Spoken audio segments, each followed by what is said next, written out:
accomplish, we have 3 objectives. One, we're going to try to recognize common approaches to conflict in the workplace. So who are we dealing with? Because it's very helpful if we can sort of categorize different people's styles. That helps us know how to respond to them. 2, we're going to learn what win-win really means. And 3, we will share ways to resolve conflict with difficulty. So let's get started. There are 3 sources of conflict at work. The first is allocation of scarce resources. We can't all have the corner office. We can't all be in charge of the project. We can't all have the budget that's there. We can't all have the same vacation that everybody wants to take the same days off. So there are certain things that there are conflicts over. That's a source of conflict in the workplace. There are also social resources that are a source of conflict in the workplace, like status, power, credit, responsibility. Those are also resources that generate conflicts in the workplace. So these kinds of conflicts are basically, we can't both act. There are other kinds of conflicts that arise out of disagreement over shared tasks. So if you're working with somebody, you're interdependent, you're in a group together, you're on a team together, maybe you don't have the same opinion about what the right objective should be, or the right course should be, or how should we do this task, or who should be the one to do this. Those are disagreements about shared tasks. That can also be a source of conflict in the workplace. And finally, of course, there's interpersonal friction is a source of conflict in the workplace. The 5 styles that I'm going to talk about today really apply to any kind of conflict in the workplace, but most of the underlying research and theory and stuff that we talk about pertains to these top 2. Because these 2 you can resolve. It's very difficult to resolve interpersonal friction. But we can resolve these conflicts over resources and disagreements about tasks. So let's look at the different styles that people use to approach conflicts. First of all, everybody has conflict, right? It's just totally part of their everyday life. If everybody agreed, the old English saying goes, if we all pulled in the same direction, the world would kill it. Conflict is not a bad thing if you can treat it in such a way that it helps you to go forward. If it means sharing different ideas, if it means learning new things, if it means coming to understand somebody better, then conflict can be a good thing. Let's look at 5 different conflict resolution styles. This is a very helpful map that I'm going to show you. It basically it's a 2-dimensional map with 2 axes. The first one is, how concerned are you for your own interests? Are you very concerned, in which case you're very assertive about getting what you want? Or are you not really concerned, meaning you're very unassertive, you're willing to just let it slide and not go after what you want? That's the first dimension. Right? Some people are very assertive, very concerned with getting what they want, need, or winning the day, or having their opinion heard. Some people are very unassertive. Doesn't mean they don't have needs or opinions, it means they're not assertive. I'm sorry, we can't hear you very well back here. Do I have to hold this closer? Yeah. Yeah, there's a fan running right behind our heads. Oh. You can't hear it, but we can. All right then. Thank you. I feel like I'm on American Idol. And next kind of. That's one dimension. If that were the only dimension, then we would simply characterize people as assertive or unassertive. But that's not the whole story about conflict styles. The other dimension is concern for others' interests. People who are very concerned for others' interests, solving the other person's problem, are very cooperative. They want to help. They want to help you. They want to work with you. They want to be cooperative.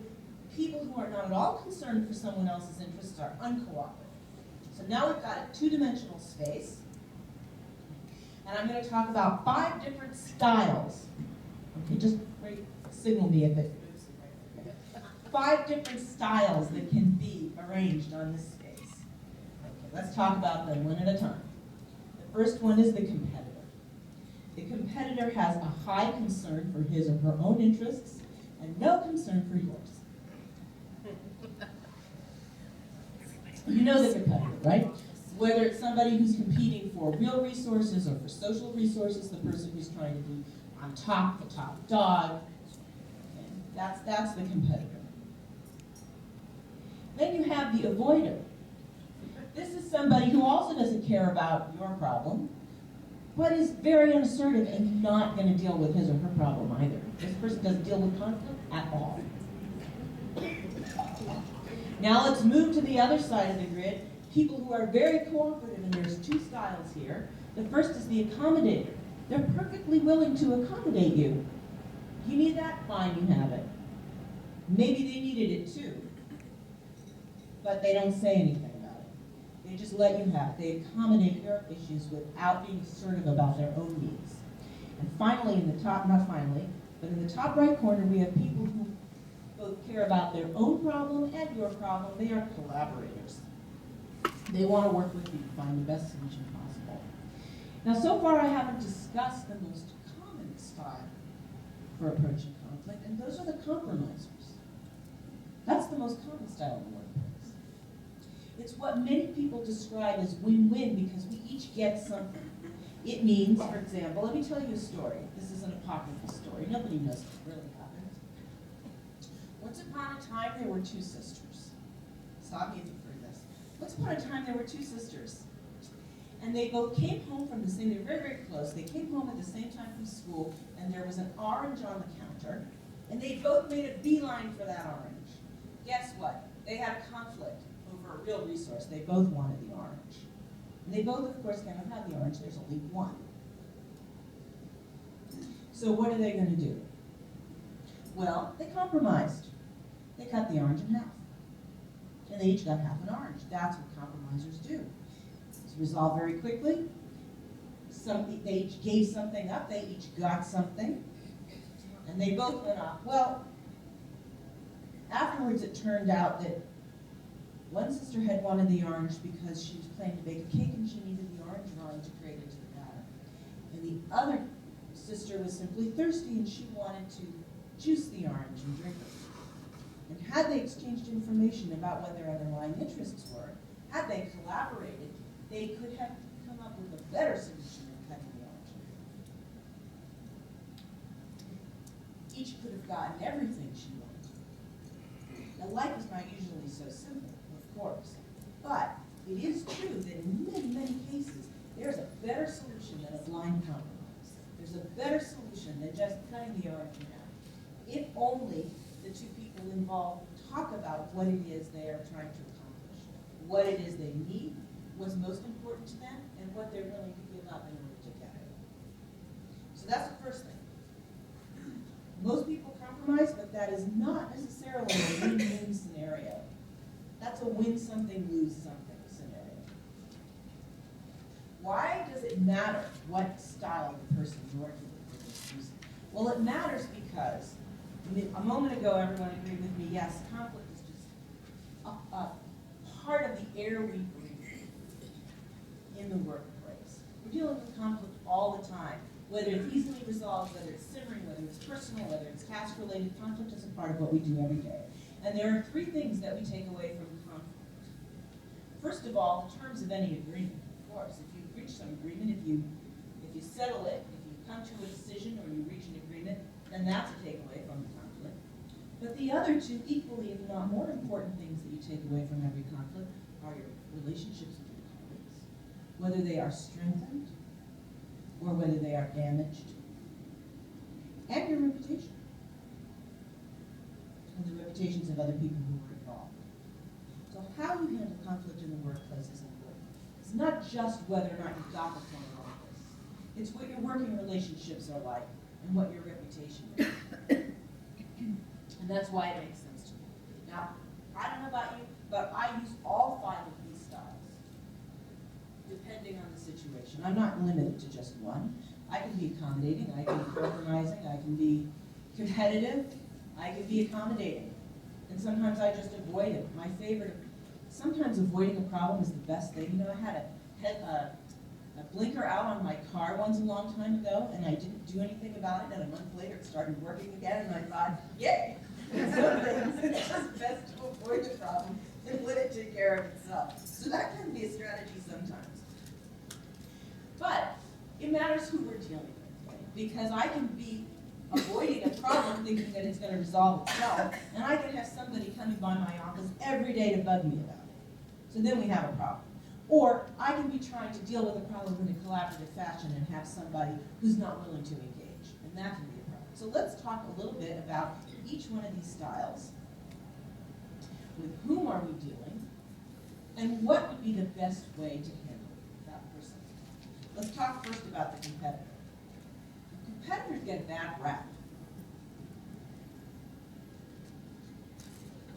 You know the competitor. She needs to win. She likes to be in control. And you know you're dealing with a competitor if you have somebody who's not willing to give you information, who bluffs, right? Who makes demands, who won't budge, who seems unwilling to concede anything. They definitely are playing a game, and it feels like a tug of war. However, competitors tend to be very rational. And they're in it to win it. They want what they want.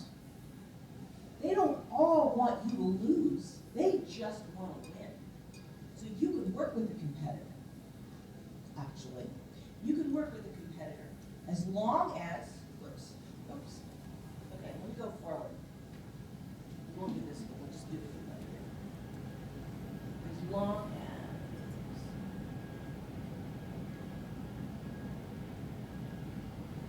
there we go. You can work with a competitor as long as you are firm, you are rational, you are cautiously cooperative, and you allow them to save face. In other words, when you're dealing with a competitor, somebody who doesn't seem to trust you, unwilling to share information, that seems very determined to get what she wants, you don't want to roll over and play dead. You don't want to give up everything. You don't want to accommodate a competitor. You do want to play the game. And if you could refocus the competitor on their bottom line, look, what is it that you want? And convince them that you want what you want just as much as they want what they want. And the key to them getting what they want is to help you solve your problem. And you can allow them to save face so they feel like they've won. You can reach a pretty good resolution with a competitor. As long as you have something you can trade off. As long as there's more than one piece of food on the table, you can reach a pretty good competitor. What about the avoider?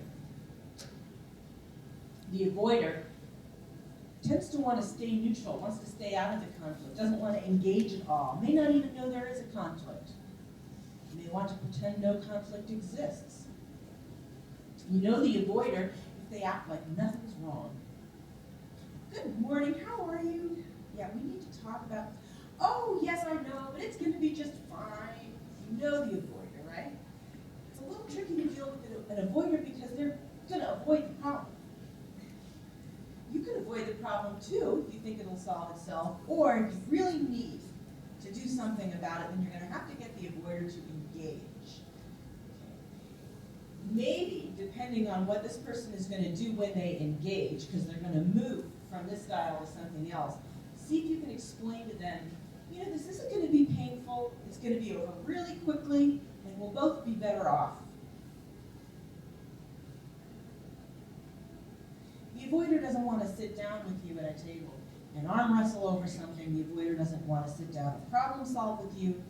But if you promise that it'll be over quickly, and it won't be painful, and you'll both be better off, you might be able to strike a compromise with an avoider. Now let's look at the accommodator. You would think that the accommodator, remember I said a minute ago that the competitor gets a bad rap, but you can work with the competitor because they're rational, and they want what they want. And they will rationally deal with you if you stay firm. The accommodator is the flip side of that. It sounds like it's great to work with an accommodator. Wrong. They are the worst. They are the worst. They are the flip side of the competitor. Guess what? They also want to be in control. And when they say, sure, you take it, it's not over.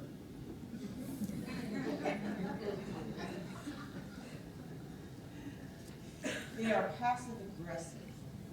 They resent you. Conflict didn't end there. They will find some way to get back at you.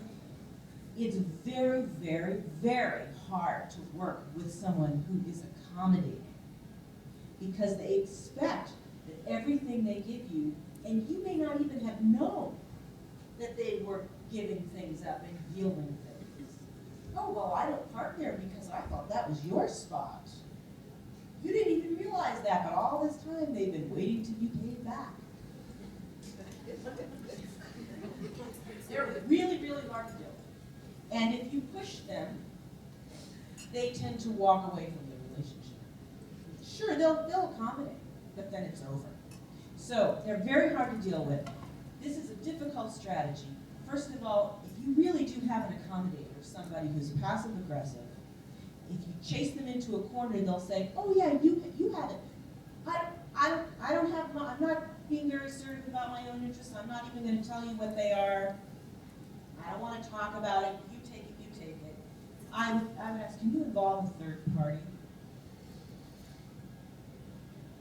Can you involve a third party either to mediate or to give some semblance of fairness? Because remember, it's not just the terms that you use, it's not just whether or not you got what you needed. It's also what your relationship is like going forward, and this person will sabotage the deal, if at all possible. And it's also your reputation. Can you involve a third party to come up with a fair solution? If not, offer a compromise. Get it on the table quickly, get witnesses, and be prepared to give up that working relationship if you're repeatedly entering into conflicts with somebody who isn't accommodating, not willing to budge out of this situation. We'll come back to accommodators because I'm sure we're going to have questions about them because we all accommodate from time to time. But let's talk about collaborators. The collaborator is a problem solver, intellectualizes the conflict, seeks to understand the problem so both parties get what they need. Why do you want the orange? Why do you need that project? Why do you need the conference room all day? The collaborator asks questions, provides information, explores options. You know you're dealing with a collaborator if they ask you why you've taken a certain position. And they want to understand what's going on. And they're willing to explain to you why they want what they want. And they're willing to explain to you why they've taken the position they've taken. You're dealing with a collaborator. Congratulations. Unless you're in a real hurry, you don't have time to sit and work through all this. The strategy response to a collaborator is be a collaborator. It's a wonderful way to create value out of conflict, to sit down and share information. You learn something working through a problem with a collaborator. You strengthen the relationship. Any agreement you reach is more likely to be honored by both sides, and very often you discover new options, new ways of moving forward when you're collaborating to solve problems together. And finally, we have the compromiser. The compromiser is very, very keen on maintaining relationships. Doesn't like to deal with conflict, but doesn't want to retreat either from the conflict.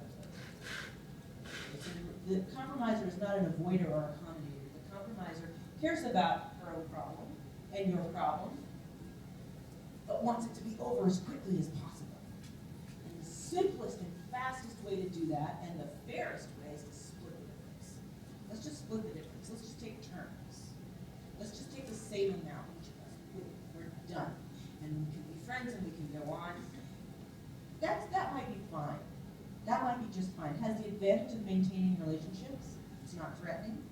The disadvantage to compromising is that sometimes you give up on what would have been a better solution. You give up on what you could have had with a collaborative approach. You didn't sit down and learn from one another. You didn't open new doors. You didn't come up with new possibilities. You didn't understand about the two different reasons for needing the orange. Sometimes you want to encourage a compromiser to collaborate. And you may be able to do that if you can get them to trust you. And then you lead them to collaborate. You can get them to trust you, first of all, if you promise that it will be over quickly and it will be painless, and if nothing better comes of it, you agree to the compromise. So then they have nothing to lose. may also be able to get them to trust you if you've got a very strong working relationship. You're basically offering them a different way to solve problems.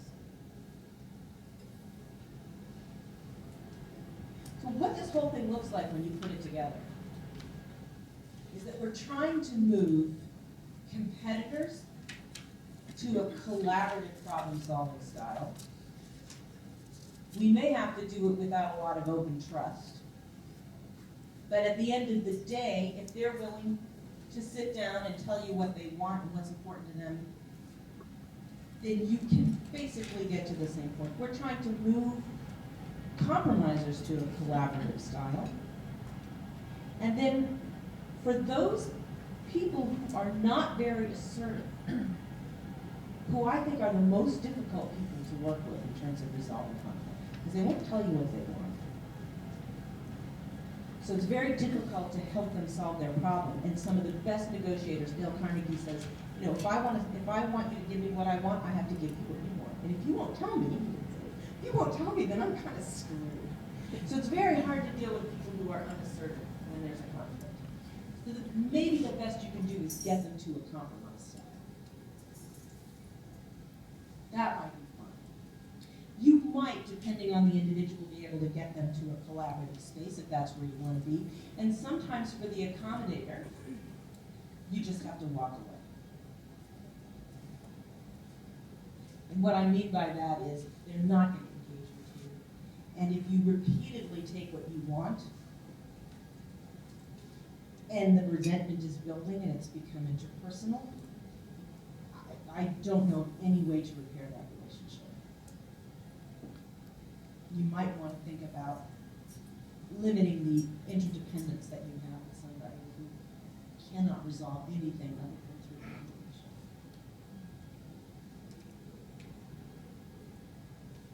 All right, so we've got 5 different styles, depending on these 2 different factors. And my suggestion is because we're most often trying to get people to a collaborative approach to deal with conflict, that there's 2 things that are going on when you deal with them. One is you want to show concern for them, meaning you want to show that you want to cooperate to solve their problem. And that means being a good listener. That doesn't mean accommodating, and it doesn't mean giving up something for nothing. It means trying to understand what their problem is. And at the same time, showing concern for your own problem, being assertive, and that means being a good persuader. It also means knowing what it is you want. But it means being a good persuader. So I'm just going to give you 2 slides that have some helpful bullet points about how to do these 2 things. Be a good listener and be a good persuader. And then we will wrap up with when to listen, why to stand firm, what to yield, and the other thing. So, be a good listener. I once took an active listening class when I was training to be a mediator. I was shocked to find out that I was a terrible listener. Most people are terrible listeners. When I teach negotiation to the MBA students, we videotape their negotiation exercises, and then we watch the exercises. And they find out that they are terrible listeners. And this is what a terrible listener does. A terrible listener asks a question and doesn't pay any attention to the response because they're thinking about their next question. They're looking at their notes. Sometimes they break eye contact and they start doodling on a paper. They don't really care what you're saying. Most of us are like that, especially when we're thinking about what we want to say. We want to get off the table, but not listen. So when I took this course and they taught me how to listen, I thought, oh, this is really pretty cool. And if I can remember this, I will be a better listener. So I came up with this acronym. It's the rule for getting information. The first step is to listen information. Now, attorneys, when you think about all the crime dramas that you see and the person is standing up there in the witness box and the attorneys are asking questions, they're not asking open-ended questions. They're asking closed questions. Attorneys only ask questions they know the answers to. They're not trying to get information. They're not trying to learn something new when somebody is up on the witness stand. That would be a terrible thing, to learn something new when somebody is testifying. But when you are trying to resolve a conflict with somebody, yes, you want to find out stuff you didn't know. Information is really, really helpful. So you want to elicit information with open-ended questions. And use reciprocity. So reciprocity simply can be anything from mirroring their posture or their tone of voice, which encourages people to talk, to sharing information in exchange. Sometimes you share information that isn't really relevant, but just the fact that you're sharing information is enough to get somebody to open up. And use silence. But just like most people are bad listeners, most people are really uncomfortable with silence, especially in this country. And when I mean silence, I mean you ask an open-ended question, such as,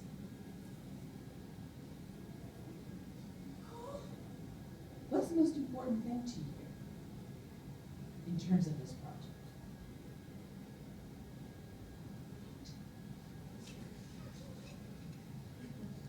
Test yourself.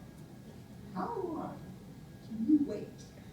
Because many people, if they're accustomed to, they won't answer right away, and then you ask them, okay, well, and then you rephrase it, and they're off the hook. See how long you are comfortable waiting for a response, because some people might not answer you if they don't have to. And they don't have to if you jump back in there because you're not comfortable with the silence. Only people it doesn't work on is teenagers, I've tried.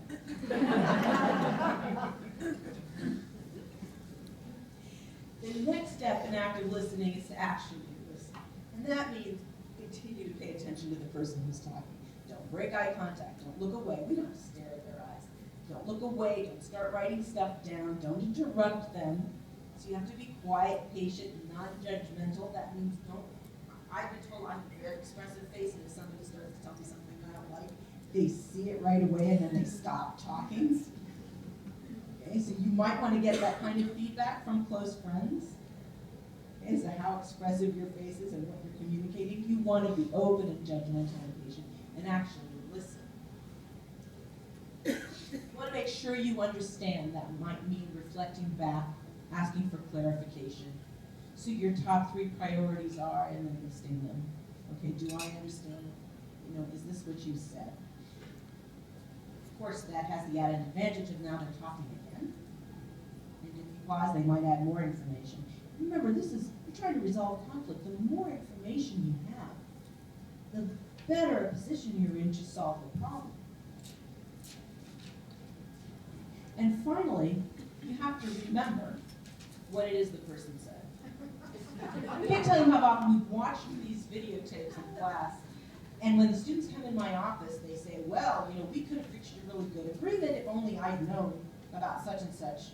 And the other guy goes, well, I told you. No, you never said it, you never said it. And then we watch the video and like, oh, you said it. Twice. But I wasn't listening for it. I wasn't paying attention, and I didn't remember it. And I use a little exercise in class with the students to show how, if you've got a context for remembering something, if you're looking for it, then you're much more likely to hear it and to remember it, if it fits with whatever you're thinking. So what that basically means is, if you're thinking about the other person's problems, you're more likely to hear important information about that problem. If you're thinking about your own problem, then you're being a competitor. You're not demonstrating an interest in the other person's problem, and they're much less likely to trust you. So that's how to be a good listener. Not only does it help you get information to solve the problem, it also engenders trust. It's good for the relationship, and it helps you to be a good persuader. Did you know that? Good listeners are good persuaders. Bad listeners are bad persuaders. And I'll show you why. Jay Carmer and his colleagues did an awful lot of research to come up with a framework for showing which leaders were most persuasive. And this is what he found. He said, persuasive leaders have credibility. They have expertise credibility. I can solve the problem. I have the credentials. I have the experience. And they have relationship credibility. And I will solve the problem. You can trust me. 2 kinds of credibility. Then they frame the problem for common ground. We both want the project to be successful. We both want to get out of this without depleting our savings. We both want. Everyone wants. Frame for common ground. We all want this to be successful. We all want the business to be successful. If you can identify shared benefits, then you're more likely to be persuasive. Of course, this requires that you understand what it is their problem is, and that means you have to be business. And finally, you have to give some evidence. So you're offering a solution that will solve your problem and the other person's problem. And in order to sell that solution, you've got to be persuasive. That means you have to be credible, trustworthy. You have to frame for common ground, and you have to provide evidence. And the kind of evidence you provide really should match your target audience. So some people want numbers, some people want vivid stories or anecdotes.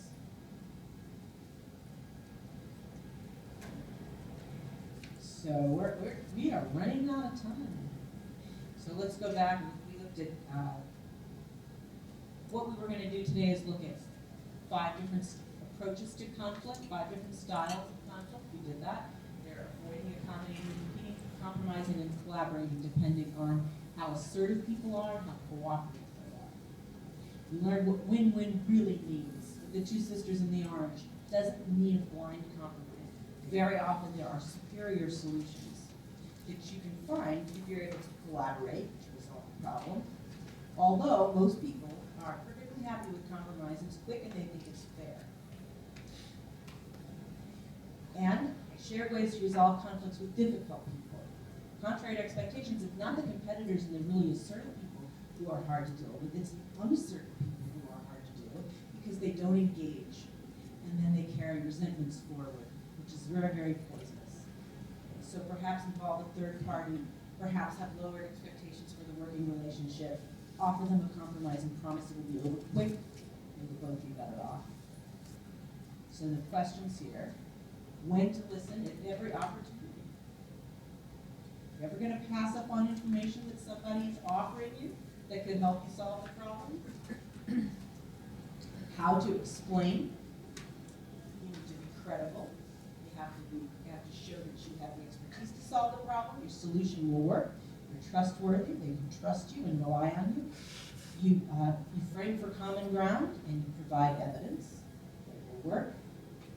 Very bad strategy, why my solution is good for you.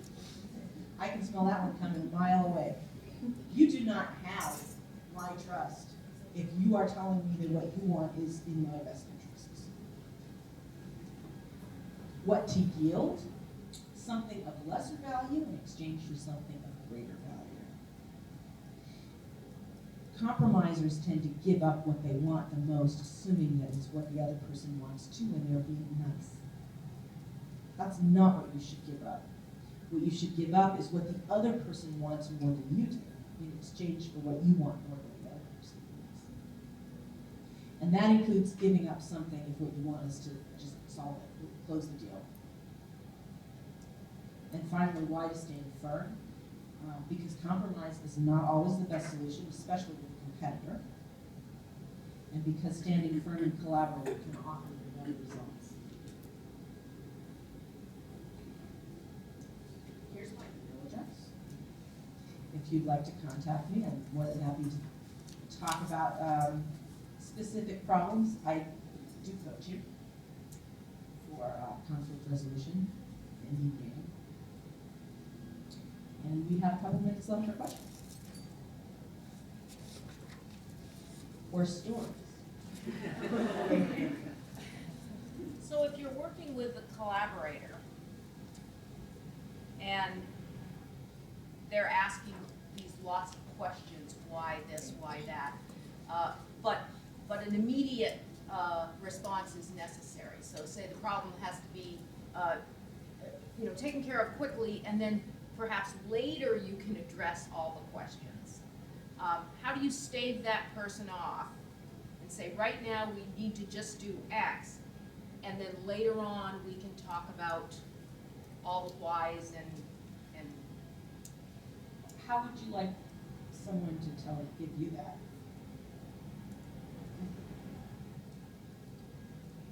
I'm in customer service, so when the customer is standing there waiting, it's not the time for a debate about policy, it's about a time to make sure the customer's needs met. So maybe that's what I would say is, let's take care of this customer who's standing here now waiting, and then later at staff meeting or whatever, we can discuss the policy or the whys of the policy or whatever.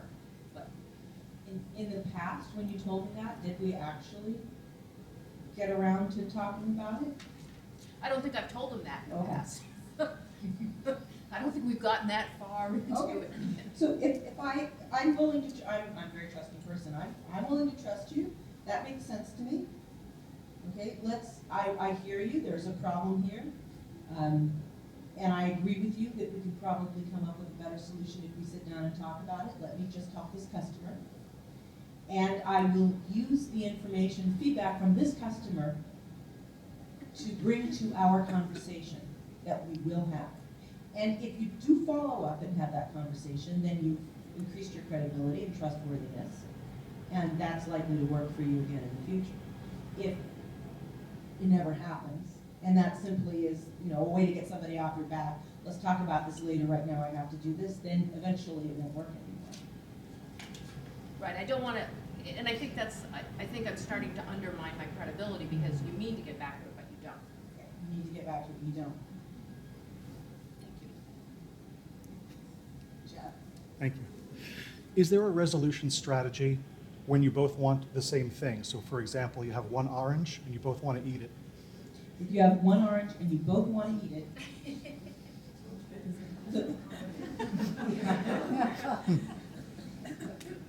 in life, there are really very few times that two people only want one thing and there's nothing else that they could add basically to the equation. You can almost always add something to the equation. I want the orange, you want the orange, but I want something else that we haven't discussed, which is what movie we're gonna see Friday night, or, what kind of, if we're gonna have flavored coffee, something like that. And if we could add that to this conversation, then I'd be willing to give up the orange in exchange for something I want more. So that would be my recommendation, is to try to expand. I mean, you very rarely hear somebody say, more conflict is better. But actually, because it's a way to create value and strengthen the relationship, it actually is better if you add something to it. Thank you. Yeah. You mentioned briefly, Judith, holding grudges. Do you have suggestions, something simple about working with someone who does hold grudges? That's just the toughest. Has anyone found the magic wand to dissolve?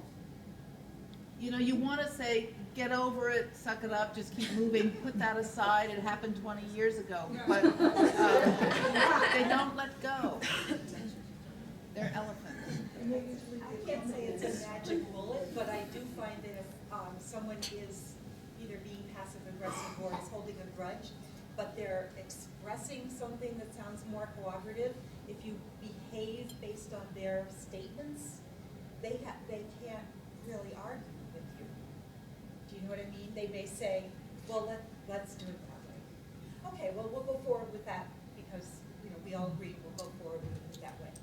And, then they learn that they either have to speak up or nothing's going to change. It's not perfect because they could still have the grudge. Yeah. Don't throw yourself under the bus. You're not going to fix that person. Just to build on that, I think there are two kinds of issues that come under that holding a grudge. One is literally holding a grudge.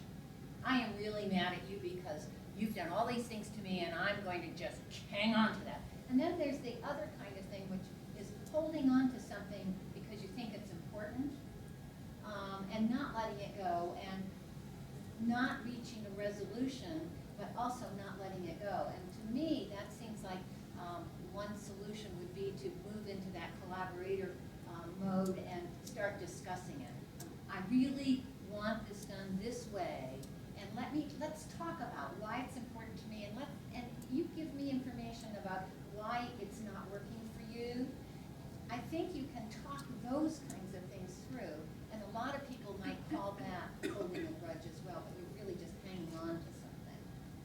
that person is rational. They just haven't had the opportunity to work through the problem. You hope that they're rational. I was gonna also add, I think that often it's people who won't let go of something is because they don't feel like they've been heard enough. And I think we can say it's a grudge. I mean, I know when I find myself repeating something again, trying to make a point and saying it over and over again, I'm realizing that I don't feel heard. I'm not feeling heard. And then I can often articulate that and say, I'm saying this over and over, it's like, we've heard you, it's like, no, I don't feel heard. You're saying that, but I don't feel heard. I don't feel understood.